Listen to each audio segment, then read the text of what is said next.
Thank you for auditing the always positive new music review show hosted by a French professor who's just going to do a little fun thing. You know, Hit Boy and The Alchemist, two of the best producers in the game right now, if not potentially the two best producers in the game right now, released an EP together called Theodore and André.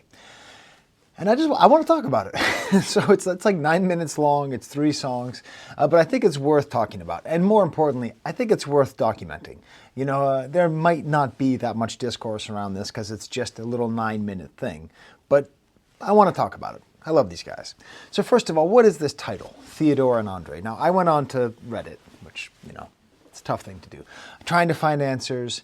I couldn't find answers. So what I just did, just because the cover of the album is a picture of like 2 like snakeskin boxing gloves, I just typed in Theodore André boxing. And I think I got the answer. This is what popped up, an 1818 print by Jean-Louis André Theodore Jericho, like Jericho, like the same guy who did Raft of the Medusa, the best thing to see in the Louvre, not the Mona Lisa. Go to the Raft of the Medusa. It'll blow your mind. So, you know, maybe this is it, you know? A black guy, a white guy, sparring, competitive boxing. You know, of course, in this case, this is, you know, there's no real violence. It's just kind of fun. It's just kind of going back and forth. And in a way, this is like a continuation of the last thing that I just heard. I mean, like the Benny the Butcher album was what, last week? It's like two minutes ago. And that whole album is half produced by Hit Boy, half produced by Alchemist. And obviously that creates a little competitiveness, you know, a little like who's better kind of thing. And that's not what this channel's about. But in making comparisons, in declaring winners, it's just a different way of celebrating greatness. So let's do that. You know, imagine if Pharrell and Ye had the courage and the intelligence to release a 10-minute album like a week after It's Almost Dry came out. How sweet would that be? That's the luck that we're living in. But you know, it's not really like a battle. That's what I like about it. So everything really seems to have this like level of conviviality, like mutual respect. Now they're still battling. They're still, I think, trying to see who's the best. But yeah, it's 2 songs by Hit Boy, 1 song by Alchemist. So here's what I'm gonna do. I'm doing so much. I'm doing so much prep. I printed that thing out and I made this.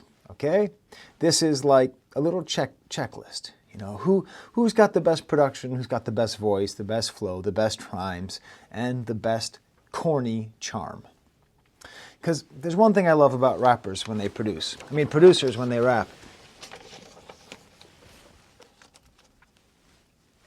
They just got tons of corny charm. You know, there's this, I don't know if you've ever seen it, but very often lead singers are also good at other instruments.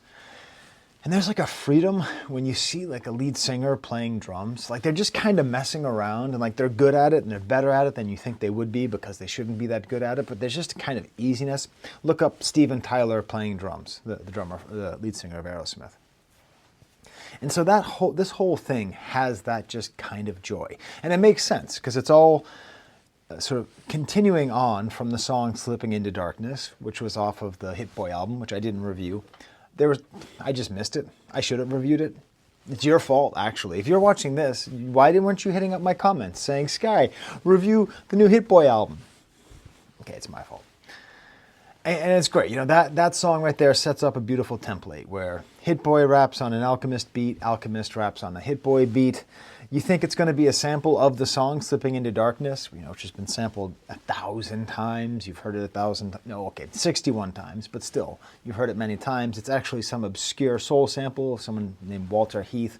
And it's just such a fun idea. They're just goofing around. They're rapping over each other's stuff. Hit Boy actually kind of goes after some producers. What's his line? I don't really know, dude. He seemed like a cool cat, but I never once heard Metro Boomin do boom bap. You know, I mean, I think if there's anyone who belongs on that list of potentially best producers alive right now, Metro Boomin's there. So it's nice having them battle against each other. And of course, him saying he's the best student Kanye ever had.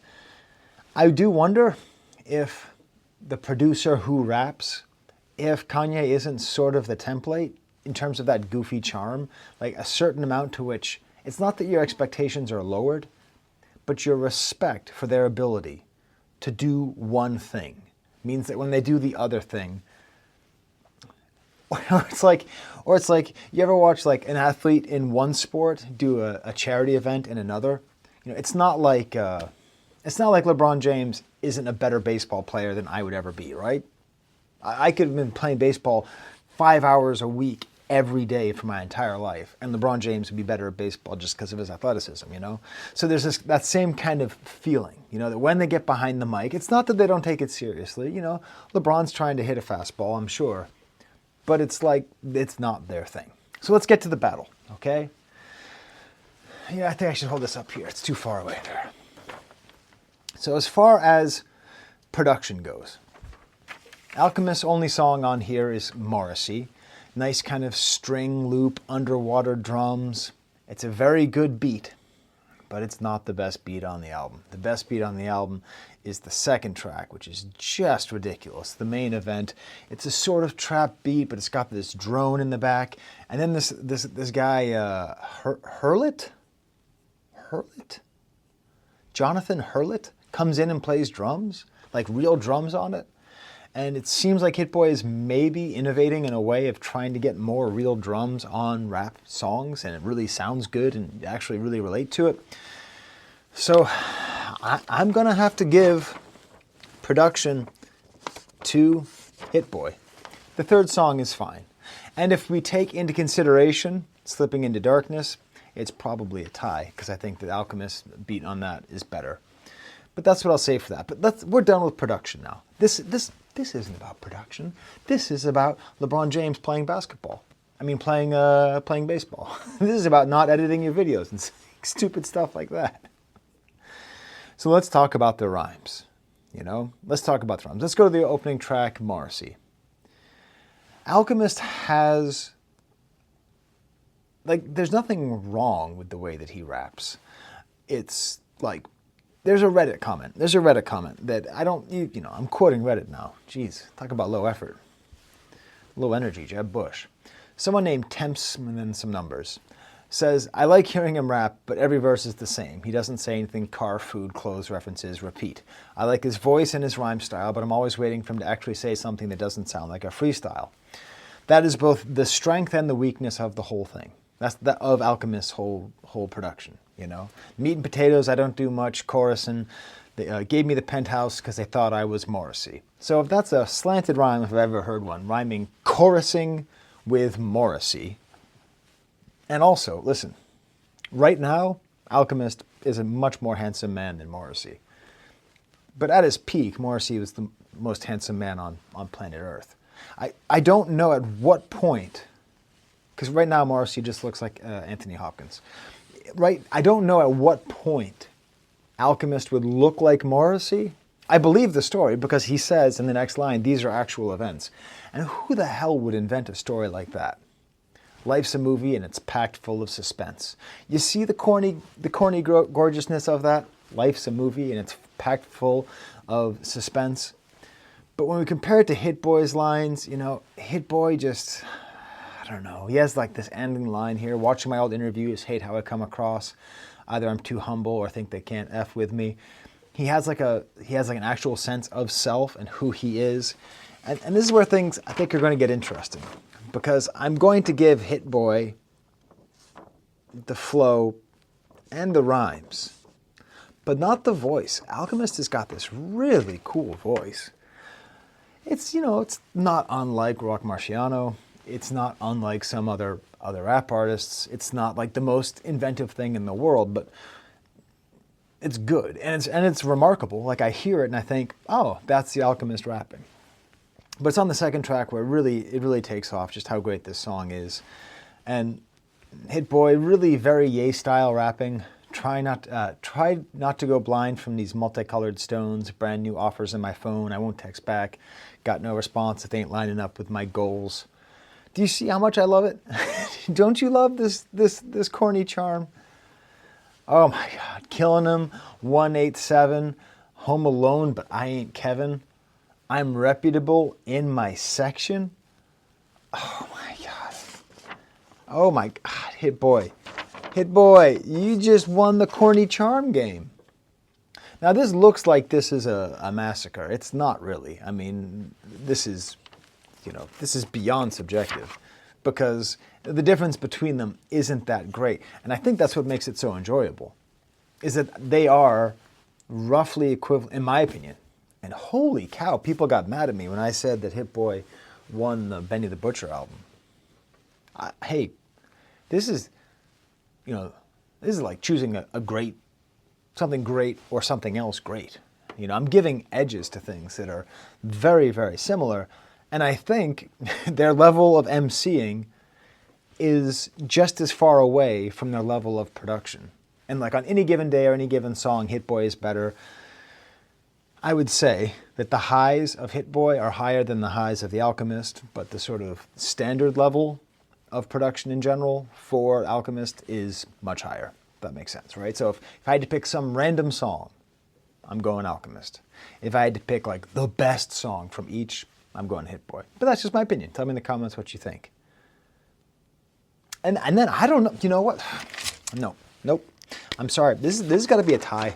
Alchemist, your corny charm really comes through. Hey, yo, Hit. This shit too easy for us. You bake the turkey wings, I'll sprinkle in the seasoning dust. Big Gouda, Little Caesars with cheese in the crust. Make it look like I'm asleep until the fee is discussed.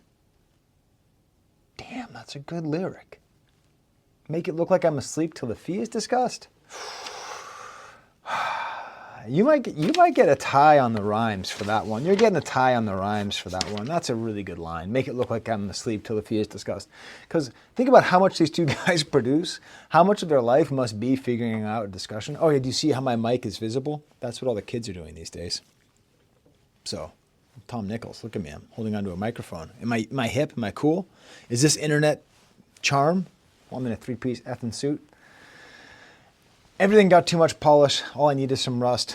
Put filet on the grill and cook it medium plus. Hey, Reddit guy or girl, whoever it was that said that whole thing, we need more people rapping about food. I saw people down the list complaining about Action Bronson rapping too much about food. What's the point of having all this money if you're not going to be eating good food? Okay? Action Bronson, Alchemist, Billy Woods, they're the only three of them out there. They're the only three of them out there who are using their money for something that's actually important. You think having a car is important versus eating as well as you possibly can? Eating good pork belly? Eating a nicely made filet? That's luxury, not a wraith. Tasteless. He does say that he came from the mud. I don't know. That's a little questionable. I don't know. I don't know his life. The only thing I know about his life is that he's from Beverly Hills and he played in a band with Jimmy Kahn's son. So I can't square those things up. I love the end of this song, how you've got that Hewlett guy singing kind of West Coast style. Reminded me a lot of the guy off Chronic 2001. Hey, smoke weed every day. How am I forgetting that guy's name? I know he passed. This is the greatest failure of my life. I cannot remember the name of the guy who sang hey, smoke weed every day. And it was all over that album. And he was great. Tell me in the comments, to my shame. Also, smash the like button and subscribe. Also, still sponsored. Don't ever gamble on sports using your phone, okay? Just don't do it. They're trying to take your money. It's corrupt. It's class warfare, and you're going to lose. There's no such thing as a winning bet. The final track is called Don't Be Gone. This is the joy of the album, just the joy. Just their weaving back and forth, a little saxophone beat, a beat which you could be mistaken. You could easily say, hey, is that an Alchemist beat? It doesn't really sound like an Alchemist beat, but it sounds a little like an Alchemist beat. It sounds maybe like it's maybe something of a homage, and the 7 verses. There's a great moment, a little bit in the middle there, where it's Robert De Niro in Casino complaining about the blueberries, how there's an inconsistent amount of blueberries in the muffins, which is a great, that's a great character. Casino is the best Scorsese movie. And just the complete mastery you have to care about the number of blueberries in a muffin, taken by extension, is what a producer has to care about when they're producing an album. And then they just have the 7th verse is just the pure joy, this whole thing, this back and forth. Hit Boy, I go through the obstacles, I'm on my Hugo flow, I move like a boss, you know. Alchemist, oozing with sauce, you know I'm jingling, sprinkle cheese on me, I'm a pasta bowl. You're telling me that's not corny charm? Sprinkle cheese on me, I'm a pasta bowl? Can we make some memes? Can we make some Alchemist memes? Can we make some Alchemist memes of him as a pasta bowl? A talking pasta bowl saying, sprinkle cheese on me, I'm a pasta bowl? I'm blowing smoke out the country where Rastas grow, says Hit Boy. They question who did the dirty work, we're responsible. You know, they do the dirty work. They are the lefty, the Ace Rothstein. I get it confused because I read the book the Casino is based on. Anyways, they are De Niro in Casino. They are the ones who do the dirty work. They are the ones who pay attention to the blueberries. They are the master producers. They are helping to set the sounds that we hear. Whatever is good in hip-hop and rap music right now, I'm not saying whatever is hot necessarily, but whatever is like good, high quality, it's usually coming from one of these two. All right? And so just for fun, they're duking it out. And who wins? You know the answer. We win. I love the way the drums come in at the end. Hit Boy especially gets this little mark because if he's starting to integrate more real drums into his beats kind of subtly, he did that on the album with his dad too. Hey, maybe there's going to be more drummers employed in rap music, which can't hurt. Okay, well, I've talked about a 9-minute album for 16 minutes. Pretty par for the course. Until next time, there's the camera.